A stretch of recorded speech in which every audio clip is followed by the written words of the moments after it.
Have you ever felt? Are you listening? Damn. S'il vous plaît, vous avez parlé tout à l'heure de la viande halal. Le mois du Ramadan, c'est un mois où l'on mange moins. C'est un mois où l'on regarde sa nourriture. Le prophète, même quand il vous dit, même un tiers par rapport à ton estomac, un tiers, laissez un tiers de vide. Pourquoi? Attention, n'exagère pas d'excès. Vous êtes devenu un marché, vous savez ça? Dans l'économie capitaliste, le mois du Ramadan est devenu un marché. On fait de l'argent avec vous. Dans les grandes surfaces, on met des... Alors vous pouvez regarder ça, vous dites, regarde ça. Regarde comme ils reconnaissent l'islam maintenant. Ils mettent des rayons halal. Et toi, tu dis, Masha'Allah, tu commences à te sentir chez toi. Alors lui, il commence à te montrer, regarde comme c'est beau, il y a des dates, elles viennent de partout. Parmi les dates, parfois, et parmi les produits, parfois, il y en a qui viennent d'endroits où il y a des gens qui sont exploités, tu ne le sais même pas, il y en a qui viennent d'Israël, où tes frères et tes sœurs sont exploités jusqu'à la mort. Et toi, tu dis, Bismillah. Regarde d'où viennent les produits que tu manges. Regarde d'où viennent les produits que tu manges. Moi, par exemple, je vais vous dire, j'en ai fait une fatwa personnelle.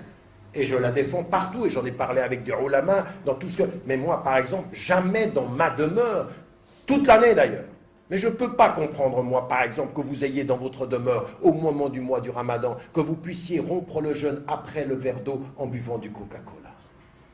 Je ne peux pas comprendre, parce que la philosophie qui est là derrière est une philosophie de la consommation, de l'oppression, et absolument pas de l'élévation spirituelle. À un moment donné, il faut se poser la question, est-ce que tu manges ce que tu bois? Donc à un moment donné, il y a un djihad aussi. D'où ça vient ce que je bois? Alors, n'allez pas jusqu'à ces produits-là, mais au moins, vous ne mangez pas, vous ne buvez pas des produits dont vous savez que ceux qui les ont produits exploitent des êtres humains. Au moins, vous ne faites pas ça.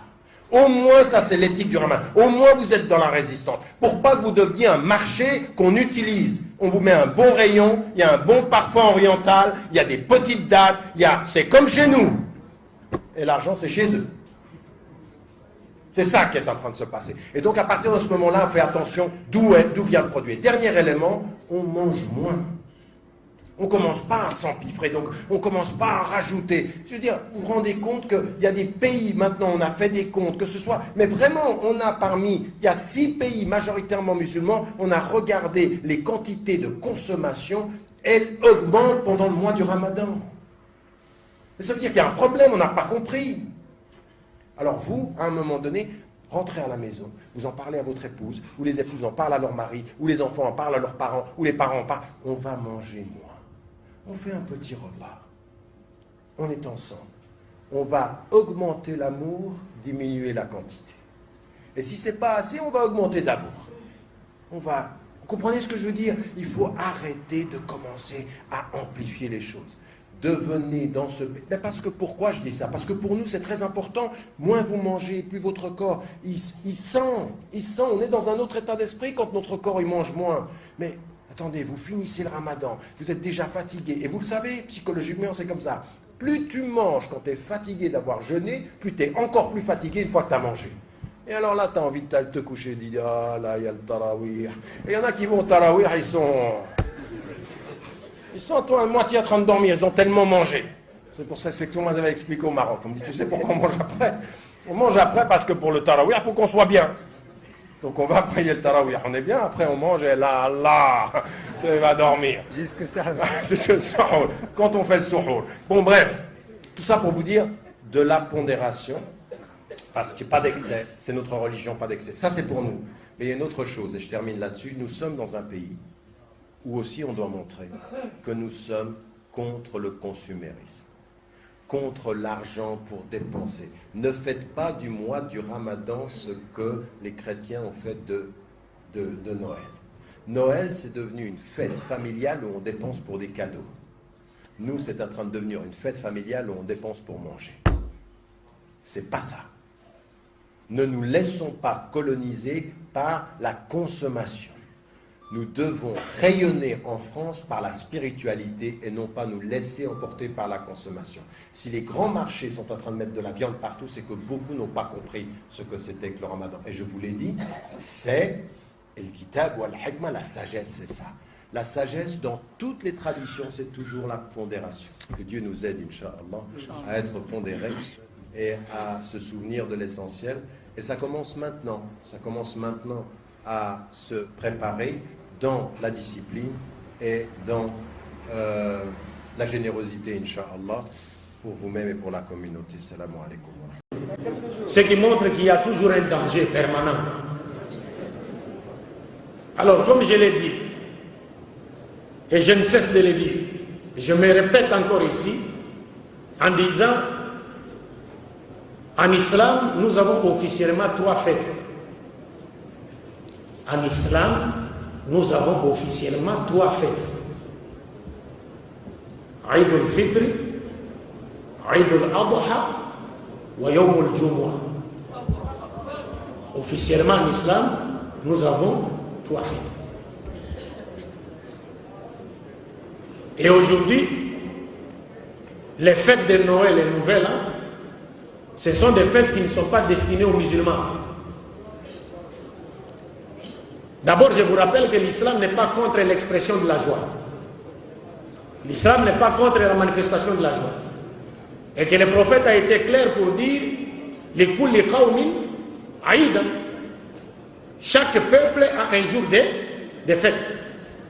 Donc si les jours, ou bien les jours au pluriel des fêtes chrétiennes arrivent, les chrétiens ont le droit de célébrer leurs fêtes.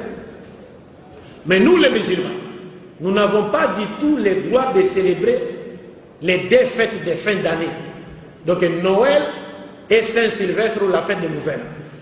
Pour la simple et bonne raison que ces 2 fêtes sont des fêtes qui véhiculent des notions qui contredisent la doctrine du tawhid ou de l'unicité de Dieu en islam. C'est ce que les gens ne savent pas. Car pour les chrétiens, la fête de Noël, quand les chrétiens célèbrent la Noël, en réalité, ils sont en train d'exprimer leur reconnaissance envers Dieu. Pour quelle raison? Parce que pour les chrétiens, les jours de Noël, c'est le jour où Dieu est venu sur la terre sous forme humaine en la personne de Jésus. Il est né d'une femme en la personne de Marie. Il est venu mourir sur la croix pour qu'à travers notre croyance à sa mort prétendue expiatoire sur la croix, nous obtenions le pardon de nos péchés et recevions la vie éternelle. C'est cela l'essence de la fête de Noël.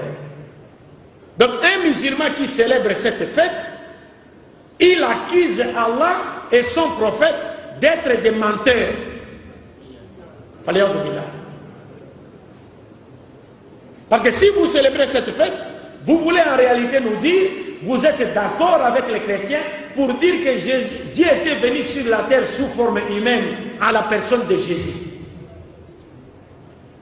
Dieu va venir sur la terre et faire quoi? قُلْ لَوْ كَانَ فِي الْأَرْضِ مَلَائِكَةٌ يَمْشُونَ مُطْمَئِنِينَ لَنَزَّلْنَا عَلَيْهِم مِّنَ السَّمَاءِ مَلَكًا رَسُولًا.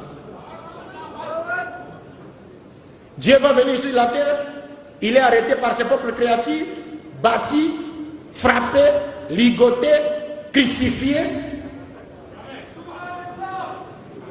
Est-ce que vous comprenez? Et à la fois il crie mon Dieu, pourquoi m'as-tu abandonné? Et on dit encore il meurt. C'est-à-dire les êtres humains le tuent. Donc nous sommes coupables de déicide. Donc on a tué Dieu. Non, celui-là n'est pas le Dieu de l'islam, et moins encore le Dieu de Jésus. Parce que le Dieu de l'islam, c'est lequel? Il ne meurt pas. Et il ne peut pas mourir parce que c'est lui qui a créé la mort. Et il nous montre clairement que tout celui qui meurt ne peut pas être Dieu. Alors quand vous célébrez cette fête, vous êtes d'accord avec eux pour dire que vous croyez que Dieu est venu sur la terre sous forme humaine et qu'il est né d'une femme et que c'est Dieu Jésus. Si vous croyez que Jésus est Dieu, alors vous remettez en cause les versets du Coran. لقد كفر الذين قالوا إن الله هو المسيح ابن مريم. Donc vous voulez nous dire que ce verset est faux. C'est pourquoi vous célébrez la Noël, parce que vous croyez avec les chrétiens que Jésus est Dieu. Et si vous célébrez la Noël, ça veut dire que vous croyez que Dieu est né d'une femme à la personne de Marie. Par conséquent, vous remettez en cause le verset du Coran qui dit Lam yalid wa lam yulad. Et si vous célébrez Noël, c'est-à-dire vous êtes avec les chrétiens, d'accord avec les chrétiens, pour dire qu'effectivement Dieu est mort sur la croix, ou que Jésus est mort sur la croix, vous remettez le verset du Coran en cause. Si c'est Jésus déjà, vous avez commis le péché, si c'est Dieu, vous avez commis le péché, et si vous croyez que c'est Jésus qui est mort sur la croix, vous remettez le verset du Coran en cause. وَقَوْلِهِمْ إِنَّ قَتَلْنَا الْمَسِيحَ عِيسَى بْنُ مَرْيَمَ رَسُولُ اللَّهِ وَمَا قَتَلُوهُ وَمَا صَلَبُوهُ وَلَكِنْ شُبِّهَ لَهُمْ وَإِنَّ الَّذِينَ اخْتَلَفُوا فِيهِ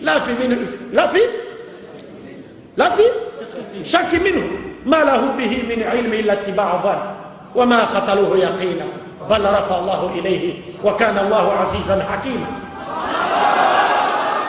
Vous remettez cela en cause. Et la Saint-Sylvestre, le 31 décembre, je l'ai toujours dit, les gens ne se demandent pas pourquoi a-t-on appelé cette fête Saint-Sylvestre. Sylvestre, c'est le nom d'un homme. Qui était Sylvestre? Qu'a-t-il fait pour mériter cet honneur? Sylvestre, mes chers frères et sœurs en islam, c'est le 33e pape de l'église catholique romaine, qu'on appelait Sylvestre Ier. Il est mort le 31 décembre. Et pourquoi lui a-t-on dédié cette journée? Parce que c'est le pape Sylvestre Ier qui a pesé de tout son poids pour que la divinité de Jésus, Uluhiyat Isa alayhi salatu wassalam, soit imposée au concile de Nicée, et que tous les Romains croient en cela de gré ou de force. Comme vous avez une bonne connexion du net ici, vous pouvez chercher sur Google. Il y a un documentaire intitulé, appelé, le titre du documentaire, c'est Qui était Jésus? Qui était Jésus? C'est un documentaire réalisé par des chrétiens en Occident, mais ce sont des positivistes, ce sont des scientifiques. Ils vous montrent dans ce documentaire quand est-ce que Jésus était devenu Dieu, quand est-ce que Jésus était devenu fils de Dieu. Le titre, c'est Qui était Jésus? Donc c'est Sylvestre Ier qui a fait tout ce qui était à son pouvoir pour que la divinité de Jésus soit prêchée sur toute la surface de l'Empire romain. Donc un musulman qui célèbre la fête du 31 décembre, il veut en réalité nous dire, à nous musulmans, qu'il est d'accord avec Sylvestre Ier pour dire Jésus est Dieu. Et vous savez, quand le prophète Mohammed sallallahu alayhi wa sallam est arrivé à Médine, il a trouvé les Juifs en train de jeûner le Yom al-Ashura, n'est-ce pas? Mais le prophète a demandé, mais vous jeûnez pourquoi? Ils ont dit, mais c'est le jour où Dieu a donné la victoire à qui? À Moussa. Sur qui? Sur les pharaons. Et le prophète a dit, nous avons plus de droits, n'est-ce pas, de commémorer ce jour que vous. Regardez, nous, les prophètes nous demandent de commémorer un jour où Dieu a accordé la victoire aux croyants sur les mécréants. Mais le 31 décembre, c'est le jour où Satan et ses armées ont eu le dessus sur les croyants. Et en définitive, mes chers frères et sœurs, si vous célébrez Noël, vous fêtez Noël et les nouvelles, Saint-Sylvestre, la prophétie de Mohammed sallallahu alayhi wa sallam se réalise à vous. La tatab'una man kana qablakum shibran bi shibri, dhira'an bi dhira'i. Le prophète a dit, vous suivrez ceux qui étaient avant vous, vous les imiterez pas à pas, même s'ils rentrent dans un trou, vous les suivrez. Les Sahaba ont dit, al-Yahud wa Nasara, le prophète a dit, Faman, qui encore? Vous allez imiter les chrétiens, les juifs. Donc quand vous célébrez Noël, vous célébrez la Saint-Sylvestre, vous imitez qui? Les chrétiens. Donc la prophétie de Mohammed sallallahu alayhi wa sallam se réalise à vous. وَمَنْ تَشَبَّهَ بِقَوْمٍ فَهُوَ مِنْهُمْ. C'est fini. C'est comme si vous êtes devenu un chrétien. Et si vous mourrez dans cet état, que diriez-vous devant Allah? Vous étiez en train de danser. L'imam nous a lu une partie de la sourate Ibrahim au départ, où Dieu nous dit, ne pensez pas que Dieu a oublié ceux qui sèment le désordre sur la terre. Non, non, il leur accorde un délai. Quand le délai arrivera, vous verrez vous-même. Si la mort vous trouvez là-bas, vous comprenez mes chers frères et sœurs, c'est un danger pour nous. Mais aujourd'hui, nous disons, les chrétiens ont le droit de célébrer leur fête. C'est leur fête. Mais quant à nous les musulmans, nous n'avons pas le droit de célébrer ces fêtes parce que ce sont des fêtes qui véhiculent des notions qui contredisent la doctrine de l'unicité de Dieu qui a été enseignée par tous les prophètes de Dieu. Et nous devons faire très attention. Donc je pense que nous avons tout dit. Par la grâce de Dieu, ce qu'on avait à dire dans les limites de notre connaissance a été dit. Prions Dieu pour qu'il nous fasse retrouver une fois de plus, qu'il nous accorde une longue vie dans la soumission à sa volonté, qu'il continue à faire des mini-fiertés pour l'islam et les musulmans, et qu'il ne nous accorde la mort qu'après nous avoir destinés à entrer au paradis, accompagné du champion Tawhid, Muhammad sallallahu alayhi wa sallam. Attendez, ne vous levez pas comme cela.